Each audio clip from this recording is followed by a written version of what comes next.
Hello students, now you are in class 11th and we are going to start your physics. Fine. In physics, first introduction part is there. Clear? Introduction of physics, what physics is and what you are going to study in physics. ठीक है, उससे पहले आपका mathematical tools दिया हुआ है book में. ठीक है, क्या गिवन है? Mathematical tools.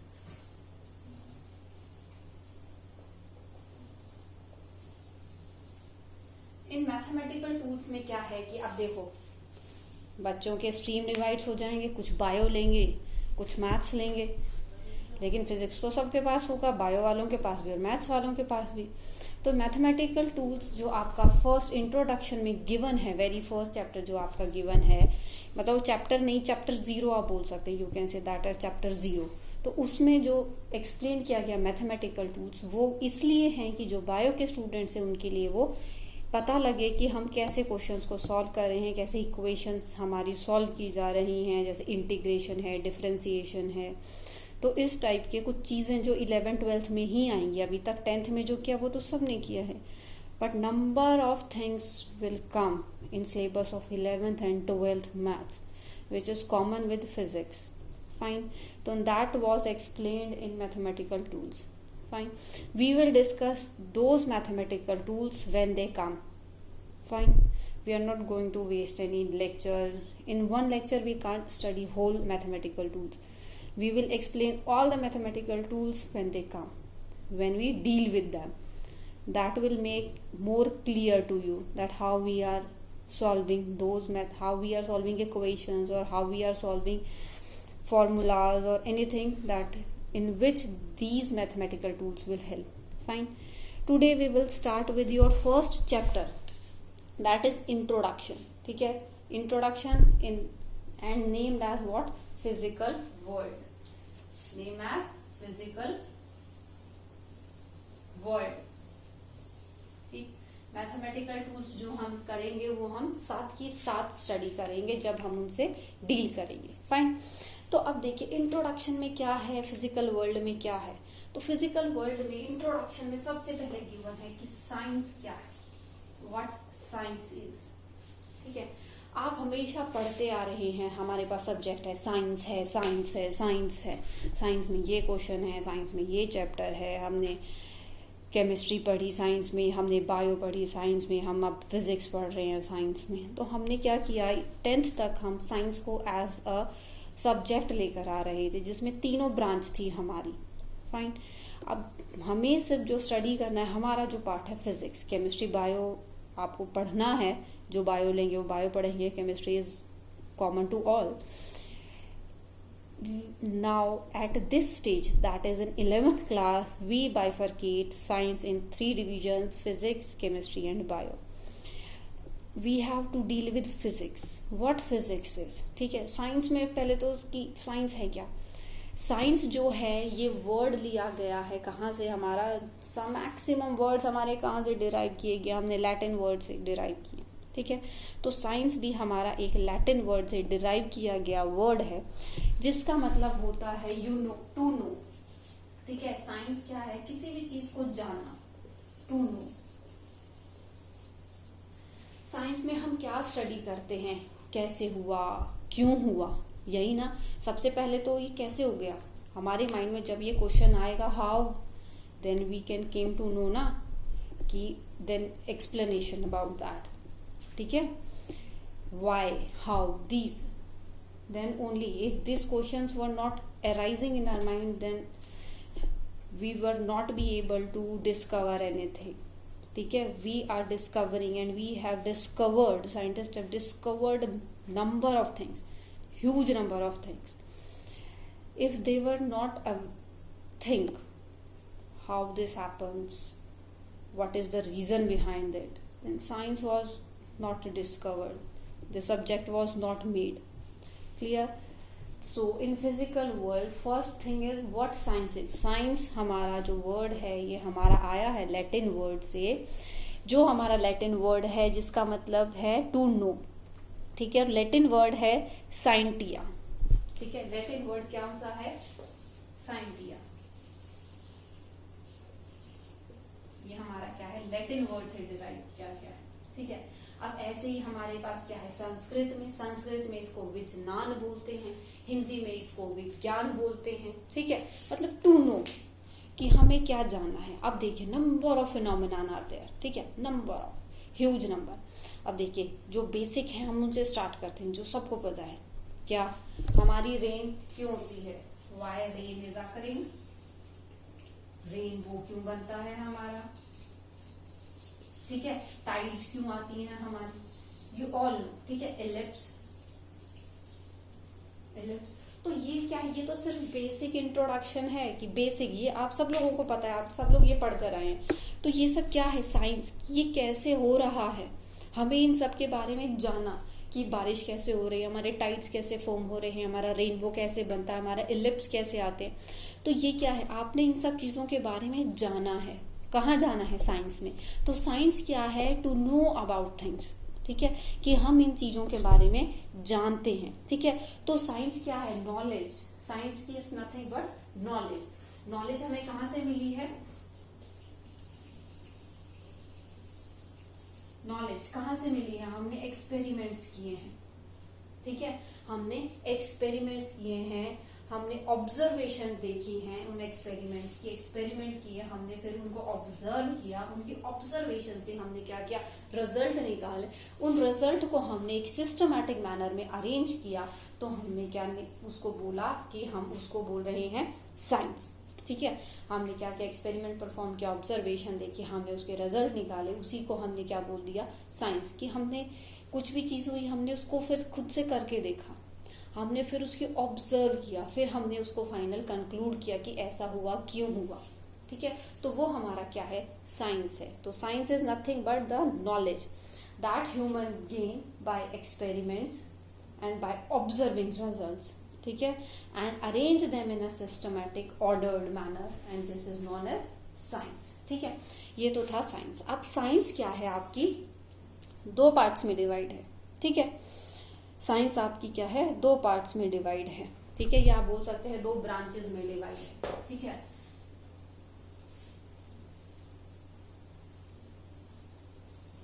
साइंस जो दो ब्रांचेस में डिवाइड है, वो आपकी क्या ब्रांचेस हैं, physical branch and biological branch. Physical branch में क्या है, हम नॉन लिविंग थिंग से डील करते हैं, ठीक है। दो ब्रांचेस हैं, पहली कौन सी है, फिजिकल, दूसरी है आपकी बायोलॉजिकल, ठीक है। फिजिकल में क्या करते हैं, हम नॉन लिविंग थिंग से डील करते हैं, ठीक है। और बायोलॉजिकल में यू ऑल नो, बायो से रिलेटेड, और बायो तो बहुत कॉमन नेम है, ठीक है। बायो में आपका क्या करते हैं, लिविंग थिंग से रिलेटेड जो भी हमारे स्टडी करते हैं वो हम बायोलॉजिकल साइंस के अंदर स्टडी करते हैं, ठीक है। तो फिजिकल में क्या है आपका, जैसे केमिस्ट्री है वो आपका फिजिकल में आ जाता है, ठीक है। केमिस्ट्री क्या है आपका, रिएक्शंस हैं। अब जो केमिकल्स हैं आपके, they are non living things, ठीक है। तो जो आपके केमिकल्स हैं, मेटल्स हैं, एलिमेंट्स हैं, all are non living thing. तो जो आपका फिजिकल का ही पार्ट है क्या, केमिस्ट्री, ठीक है। सारा फिजिकल का पार्ट है आपका केमिस्ट्री। और जो आपके जैसे एस्ट्रोनॉट्स हैं, तो वो भी क्या है, आपके नॉन लिविंग थिंग्स पर ही वर्क करते हैं। एस्ट्रोनॉट्स जो हैं, जो आपका प्लैनेट है, स्टार्स हैं, all are non living things. तो इन सब को क्या हम करते हैं, फिजिकल साइंस में डील कराते हैं, मतलब we are categorize them under physical science, ठीक है। अब जो बायोलॉजी है उसमें भी आपको कितनी कैटेगरीज होती हैं, बॉटनी होती है, जूलॉजी होती है, तो दो बहुत कॉमन है जो हम सबको पता है, ठीक है। इसके अलावा भी बहुत सारी ब्रांचेस होती होंगी बायो की, वो सारी हमारी किसके अंडर आती हैं, आपकी बायोलॉजिकल स्टडी के अंदर आती है, ठीक है। उसके बाद बहुत सारे साइंटिस्ट ने अपने हिसाब से साइंस की डेफिनेशन बनाई, ठीक है। उसके बारे में हमें जानने की कोई ज़रूरत नहीं है, ठीक है। उसके बाद जो हमें पढ़ना है उसके बारे में बात करते हैं, जो कि है फिजिक्स, ठीक है। फिजिक्स क्या है, फिजिक्स है आपका नेचर और नेचुरल फिनोमेनन की स्टडी, ठीक है। Physics is a branch that deals with the nature and natural phenomenon, ठीक है। उसे हम बोलते हैं क्या, फिजिक्स, ठीक है। तो फिजिक्स क्या है, आपकी ब्रांच है, किसकी ब्रांच है, साइंस की ब्रांच है। इसमें हम क्या स्टडी करते हैं, किसके बारे में स्टडी करते हैं, nature and natural phenomena,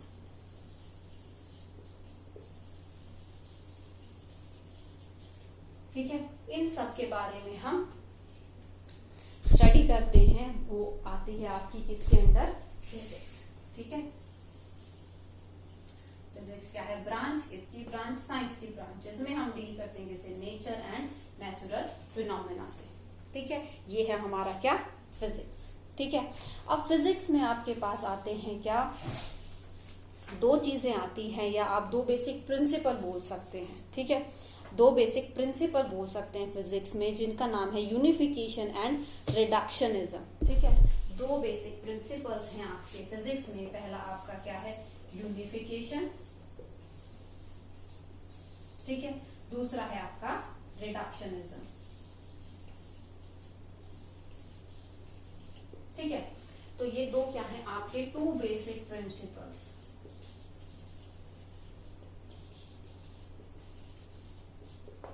to basic principles हैं आपके फिजिक्स में। First is your unification and second is your reductionism. इन दोनों के बारे में हम थोड़ा डिटेल, मतलब थोड़ा क्या, हमें सिर्फ ओवरव्यू लेना है, इसको ज्यादा डिटेल में आपके सिलेबस में नहीं है। बस आपको पता होना चाहिए कि यूनिफिकेशन का मतलब क्या है, रिडक्शनिज्म का मतलब क्या है। ठीक है, तो अब ये तो पता चल गया कि फिजिक्स क्या है। फिजिक्स क्या है? जो आपके सारे नेचुरल फिनोमेना से डील कराती है, उसे हम फिजिक्स बोलते हैं। ठीक है, उसके बाद देखिए यूनिफिकेशन का क्या मतलब है? Unity, unification, unify. ठीक है, यूनिफाई करना हमने क्या पढ़ना है? जो फर्स्ट हमारा प्रिंसिपल है यूनिफिकेशन। ठीक है, यूनिफिकेशन का मतलब है कि number of phenomenon are explained by one law. ठीक है, इसका मतलब होता है यूनिफिकेशन। ठीक है, मतलब number of things are explained by single law। इसका मतलब होता है क्या? यूनिफिकेशन। ठीक है, अब देखिए एक लॉ से हम बहुत सारी चीजें एक्सप्लेन कर सकते हैं। ठीक है, एक ही लॉ से। अब देखो हम एग्जांपल लेते हैं, अगर हम लॉ ऑफ ग्रेविटेशन की बात करें। ठीक है, अगर हम लॉ ऑफ ग्रेविटेशन की बात करते हैं तो इससे हम कितनी सारी चीजें एक्सप्लेन कर सकते हैं? बहुत सारी। ठीक है, सबसे पहले क्या? Revolution of earth. ठीक है ना, रिवॉल्यूशन ऑफ अर्थ, ग्रेविटेशन। ठीक है, मतलब ग्रेविटेशनल फोर्स क्या है आपका? अट्रैक्टिव फोर्स है, मतलब attraction of one body towards another body. ठीक है, यही क्या है आपका? Law of gravitation. तो लॉ ऑफ ग्रेविटेशन में क्या है? अर्थ मूव कर रही है सन के चारों तरफ, या प्लैनेट्स बोल सकते हैं आप। इसी लॉ ऑफ ग्रेविटेशन से आपका क्या कर रहा है? आपका मून रिवॉल्व कर रहा है। ठीक है, इसी फोर्स ऑफ ग्रेविटेशन की वजह से कोई भी चीज फॉल करती है। ठीक है, इसी फोर्स ऑफ ग्रेविटेशन की वजह से आपका सोलर सिस्टम एग्जिस्ट करता है। इसी ग्रेविटेशन फोर्स की वजह से आपका पेंडुलम स्विंग करता है। ठीक है, क्योंकि अगर आपका पेंडुलम स्विंग कर रहा है तो बार बार नीचे आ रहा है ना, वही पोजीशन से जाके एक्सट्रीम से वापस जाके, है ना, एक्सट्रीम से वापस से जाके आपकी मेन पोजीशन पर आ रहे हैं। किस वजह से आ रहा है? फोर्स ऑफ ग्रेविटेशन की वजह से। ठीक है, तो ये सारी चीजें हम देखो, कितनी सारी चीजें हमने लॉ ऑफ ग्रेविटेशन से एक्सप्लेन की। तो ये यूनिफिकेशन, कि हम बहुत सारी चीजों को एक लॉ से एक्सप्लेन करें, that this is known as unification. ऐसे ही आपका लॉ ऑफ कंजर्वेशन है, energy neither be created nor be destroyed, you all know. तो ये क्या है? लॉ ऑफ कंजर्वेशन है आपका। तो इसमें क्या है? अभी आपने देखो ये करंट का चैप्टर आया होगा आपका, है ना, 10th क्लास में, तो उसमें आपने देखा, मतलब उसमें हमारे लॉ नहीं आए। तो अभी फिलहाल आपने उससे रिलेटेड एज सच फिजिक्स का कुछ भी पार्ट नहीं पढ़ा। तो जो लॉ है आपका कंजर्वेशन ऑफ लॉ, वो आप पढ़ेंगे। ठीक है, कहाँ पढ़ेंगे? बहुत सारी चीजों में पढ़ेंगे।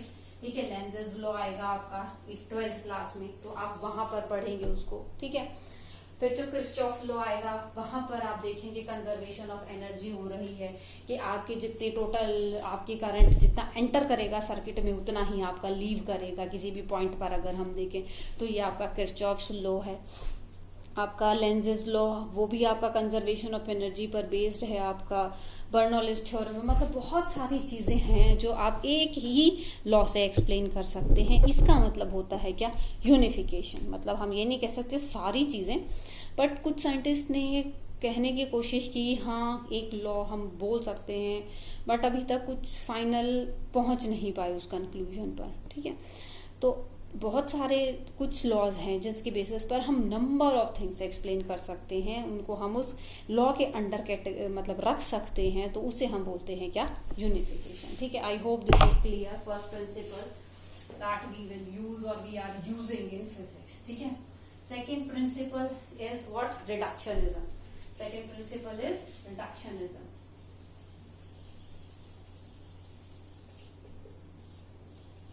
ठीक है, अब रिडक्शनिज्म में क्या है, इसमें आपका वर्ड आ रहा है रिड्यूस। ठीक है, अब रिड्यूस से समझ जाइए क्या है, मतलब कोई भी कॉम्प्लिकेटेड प्रॉब्लम होगी, any complicated problem, any complicated problem can be solved और is solved by breaking it into number of steps। ठीक है, हम क्या करेंगे, कोई भी अगर कॉम्प्लिकेटेड प्रॉब्लम है उसको एक साथ सॉल्व करना मुश्किल है, तो हम क्या करते हैं, उसको नंबर ऑफ स्टेप में ब्रेक कर लेते हैं। ठीक है, अब अगर हम एग्जांपल देखें कि एक हमने बुलेट ली, हमने उसे फायर कराया तो उसकी कुछ एनर्जी होगी, वो उस एनर्जी से जाएगी तो वो हिट करेगी, अगर वो हिट करी है तो अगर उस फिर आपका क्या है, अपनी वहां पर जाकर स्टॉप हो जाएगी तो क्या होगा, एनर्जी ट्रांसफर होगी। तो इस तरीके के जैसे क्वेश्चंस होंगे तो हम क्या करेंगे कि उनको ब्रेक करेंगे नंबर ऑफ पार्ट्स में और उन पार्ट्स को इंडिविजुअली सॉल्व करेंगे। ठीक है, उसका मतलब होता है रिडक्शनिज्म, मतलब we are reducing our problem in number of steps, that means we are breaking our problem. Fine, we are making it simpler. So this is your reductionism. So these were the two basic principles which we will use in या which we are using in physics. ठीक है, अब उसके बाद आता है आपका scope. Scope क्या है? ठीक है, स्कोप का मतलब कि आप बोल सकते हैं कि आप की जो फिजिक्स है वो क्या क्या कर रही है, या हमने फिजिक्स में अभी तक क्या क्या किया है। तो स्कोप का मतलब है कि फिजिक्स को हमने दो पार्ट्स में स्टडी किया है। ठीक है, दो पार्ट्स, एक तो आता है आपका मैकेनिक्स, दूसरा आता है क्वांटम। ठीक है, एक तो आपका आता है मैकेनिक्स, दूसरा आता है क्वांटम। ठीक है, मैकेनिक्स में आप क्या करते हैं, या हम इसको बोलते हैं क्लासिकल फिजिक्स। ठीक है, क्लासिकल फिजिक्स में एक ब्रांच है मैकेनिक्स जो बहुत कॉमन है। ठीक है, क्लासिकल फिजिक्स है, दूसरा क्वांटम आप बोल सकते हैं। ठीक है, अब देखिए क्वांटम भी क्या है, क्वांटम आई हमारे पास, क्लासिकल फिजिक्स मतलब कि बहुत पुरानी, मतलब सबसे पहले हमने डील करना शुरू किया क्लासिकल फिजिक्स से। ठीक है, क्लासिकल फिजिक्स में सबसे जो हमारी फिर अलग अलग ब्रांचेस होगी क्लासिकल फिजिक्स में। ठीक है, क्लासिकल फिजिक्स में एक आ गई आपकी मैकेनिक्स, दूसरी आ गई है थर्मोडायनामिक्स। ठीक है, ऐसे ही आपकी और भी एक दो ब्रांचेस हैं इसमें, जिसमें हमारा ऑप्टिक्स आता है। मतलब इसमें हम क्या करते हैं, क्लासिकल फिजिक्स में एक आप ऑप्टिक्स में लिख लीजिए, आपका फिर आता है इलेक्ट्रोमैग्नेटिज्म आता है इसमें। तो अब इन सब चीजों में हम क्या डील करते हैं, हम थोड़ी बड़ी चीजों से डील करते हैं। बड़ी चीज इन द सेंस कि जैसे आपकी कार मूव कर रही है, हम मोशन की बात कर रहे हैं हम। ठीक है, तो थर्मोडायनेमिक्स में आपने क्या देखा, टेम्परेचर, हीट, इन सब की बात करेंगे। ऑप्टिक्स में हम लाइट की बात करेंगे, दैट मीन्स हमें वो सब चीजें विजिबल हैं। ठीक है, उन सब चीजों से हम डील करते हैं, वो आती है हमारी किसमें, क्लासिकल फिजिक्स में। ठीक है, अब जैसे हम बोल रहे हैं साउंड, तो हमने साउंड सुना, हम हमेशा से सुनते आ रहे हैं बचपन से, जब से दुनिया बनी है, तो हम उस चीज को सुन पा रहे हैं, हम उस चीज को महसूस कर पा रहे हैं। ठीक है, वो सब चीजें हमारी किस में आती हैं, क्लासिकल फिजिक्स में। ठीक है, तो क्लासिकल फिजिक्स में कैसे क्या आ गया, आपका मोशन आ गया, एक कार मूव कर रही है, एक बस मूव उधर से करते आ रही है, अपोजिट डायरेक्शन में है, सेम डायरेक्शन में है, तो वेलोसिटी इक्विवेलेंट निकालेंगे। तो इस टाइप से जैसे कुछ हैं क्वेश्चंस आपके, तो उन सब को हम किस में करते हैं, मैकेनिक्स में डील कराते हैं। फ्रिक्शन की बात करते हैं, रॉकेट की बात करते हैं, रोटेशन की बात करते हैं, साउंड की बात करते हैं। तो ये सब आपका किस में आता है, मैकेनिक्स में आता है। ठीक है, उसके बाद थर्मोडायनामिक्स में आता है आपका, जब हम हीट की बात करते हैं। ठीक है, मैकेनिक्स में क्या आया आपका, जैसे मोशन आया आपका, ठीक है, रोटेशन आया, साउंड, ठीक है। तो बहुत सारी चीजें और भी हैं जो आपके मैकेनिक्स में आती है, जो मैंने अभी बोली। थर्मोडायनेमिक्स में आता है जब आप टेम्परेचर की बात करते हैं, जब आप हीट की बात करते हैं, तो इसमें जब आप स्टडी करेंगे तो आप इसमें लॉ ऑफ थर्मोडायनेमिक्स भी आपका 11th में है, जिसके बारे में आपको पढ़ना है। मैकेनिक्स और थर्मोडायनेमिक्स दोनों चीजें हैं जो आपको 11th में स्टडी करनी है, ठीक है, मैकेनिक्स और थर्मोडायनेमिक्स। उसके बाद मैंने ऑप्टिक्स और एक और बोला था क्या, इलेक्ट्रोमैग्नेटिज्म, ठीक है। ये दोनों चीजें आपको स्टडी करनी है 12th में, ऑप्टिक्स और इलेक्ट्रोमैग्नेटिज्म। ये दोनों चीजें आपको स्टडी करनी है 12th क्लास में, ठीक है। तो मैकेनिक्स में आपने देख लिया क्या है, थर्मोडायनेमिक्स में आपने देख लिया आपका जैसे टेम्परेचर है, हीट है, इससे रिलेटेड कि आपकी रेफ्रिजरेशन है, मतलब सब कुछ टेम्परेचर और हीट से रिलेटेड जो भी बातें होंगी वो हमारी थर्मोडायनेमिक्स में होंगी, ठीक है। तो ऐसे ही क्या है, जब आपका इलेक्ट्रोमैग्नेटिज्म है और आपका ऑप्टिक्स है, ये सब आप लोग 12th क्लास में स्टडी करेंगे। ऑप्टिक्स में क्या आ जाता है आपका, जैसे टेलीस्कोप आ गया, माइक्रोस्कोप आ गया, लेंसेज आ गए आपके, ठीक है, मिरर भी आपने ऑप्टिक्स में पढ़ा था, ठीक है। तो ये सब चीजें आती है आपकी ऑप्टिक्स में। और इलेक्ट्रोमैग्नेटिज्म में आता है आपका एसी, डीसी, ठीक है, चार्ज क्या है, करंट क्या है, ये आपका इलेक्ट्रोमैग्नेटिज्म में आता है, ठीक है। तो ये सब चीजें आप पढ़ेंगे, 2 पार्ट्स में डिवाइड कर दिया, मैकेनिक्स और थर्मोडायनेमिक्स 11th में, और ऑप्टिक और इलेक्ट्रोमैग्नेटिक आपका 12th में। तो आप ये देखिए कि ऑलमोस्ट सारी चीजें ही हम कवर कर लेंगे, क्योंकि हमें सिर्फ हर चीज का बेसिक स्टडी करना है, हमें डिटेल में किसी भी चीज के नहीं जाना। We have to study only basics about everything, ठीक है। मतलब सिलेबस हमें जो कवर करना है वो, मतलब we have to study all things, fine. तो उसके बाद क्या आता है हमारा, ये हमने पढ़ लिया। तो उसके बाद बेटा आएगा हमारा कि आपकी सोसाइटी से कैसे डील करते हैं हम, टेक्नोलॉजी और जो फिजिक्स है, how they are inter related with each other, और कुछ फंडामेंटल फोर्सेस हैं जो आपको फिजिक्स में as a introduction we have to study. तो we will cover these both topics in next class, and this is all for today. I hope everything is clear. If you have any doubt, then please ask, and in next class I hope first chapter will be completed, as it was only introductory. Then thank you students.